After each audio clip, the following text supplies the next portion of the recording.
পশ্চিমবঙ্গ ল clerk অ্যাসোসিয়েশনের প্রতিষ্ঠা দিবস উপলক্ষে ল ক্লার্কদের রক্তদান শিবিরের আয়োজন। এটি সকাল 10টাতে আমাদের পতাকা উত্তোলন হয়।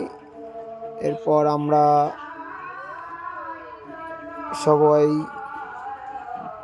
একত্রিতভাবে একটা মিছিলের আয়োজন করি। এটা আমাদের মিছিলটা কিছু দূর পরিক্রমণ করার পর আমরা সবাই একত্রিতভাবে একটা মিটিং বা আলোচনা সভা রাখা হয়। তারপর প্রত্যেকেই রক্তদান করে। আমাদের ব্লকের পরিমল মোদক, সেও রক্ত দেয় এবং বিভিন্ন ব্লক থেকে এরা রক্তদান করে। তারপরে প্রত্যেকের খাওয়া দাওয়া অনুষ্ঠান করার পরে আমাদের অনুষ্ঠান সমাপ্তি হয়।